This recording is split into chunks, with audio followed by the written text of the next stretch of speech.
Vice President Kamala Harris is all gas, no brakes this weekend, with major rallies planned today in Detroit and Atlanta. The campaign also deploying a few A-list supporters, including Grammy Award-winning musicians Lizzo and Usher, to some of those key swing states. Joining me now, Congresswoman Jasmine Crockett, national co-chair of the Harris-Walz campaign. Congresswoman, it's always so good to have you on the show. Kamala Harris is set to attend two major rallies today in Detroit and Atlanta.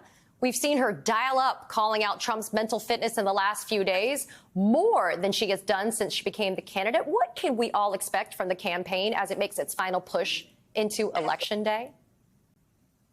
Yeah, I think what you are going to see is, number one, a team that is out there and is working. And when I say a team, it's not just the vice president and Governor Walz. There are over 100 surrogates that are out right now. Just this weekend, we are all over the battlegrounds. I myself, I'm in North Carolina at this moment.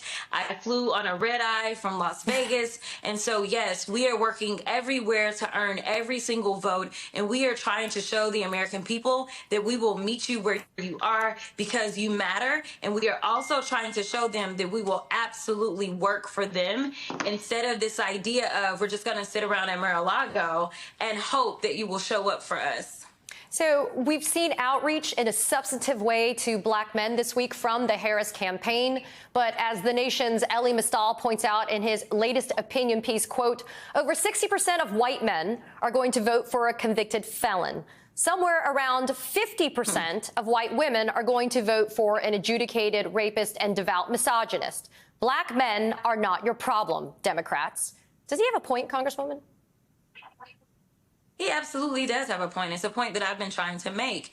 You know, I think that there will be a fall off of men of every single background. I think Asian men and black men and white men and Hispanic men. And I think that that is something that we truly recognize. I mean, when we look at who's supporting who, we see that there's a huge gap when we look at women in general, and women are definitely breaking for Harris. But there are still those that for whatever reason believe that a woman cannot be strong enough. And we know that, well, there was a debate, and while there were dogs that were mentioned, it seemed like the only person that got dog walked was him. And he got dog walked to the extent that he didn't want to be walked anymore. And so we know that he's skipping out on all of his interviews. He won't show up to 60 Minutes. He won't show up to CNBC. He won't show up to really anything. And so to me, for anyone that questions who has strength and who is weak, it is very clear there is only one person that has decided that she will go into the belly of the beast,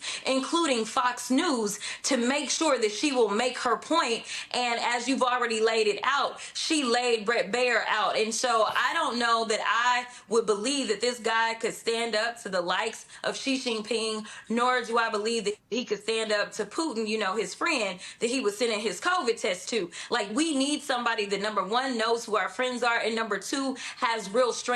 And strength is not determined based upon your sex when you're born. It's determined based upon the type of leadership that you bring to the table. And right now, on that side, on the orange side of the aisle, there is no leadership. But on the blue side, we are holding it down.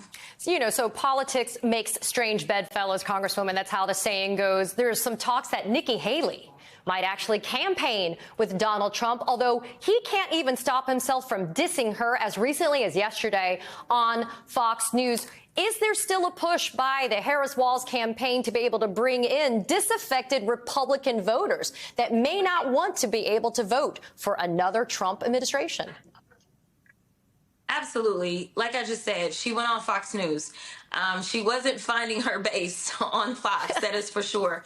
But there are those Republicans that still believe that we really just have differences as it relates to what taxing policy looks like.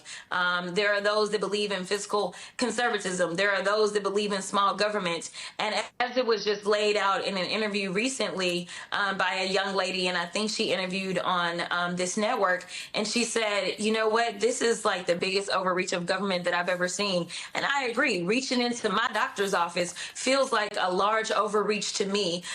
Reaching into my kid's school and deciding that my child should not learn Black history in this country sounds like overreach to me. And so there are those that say we right now are only Republican in name. We are not Republican in practice. And I think that those are the ones that are saying we may not agree with Kamala Harris on everything, but at least she stands for things such as the actual Constitution, instead of saying that she wants to get rid of the Constitution, like we know that Donald Trump has kind of toyed around with. She also believes in this idea of diplomacy and making sure that we are safe here at home, because we are making sure that our allies are acknowledged as just that, as allies. Right now, there seems to be only one team that absolutely believes in the United States. Right now, the other team is all about dividing the states.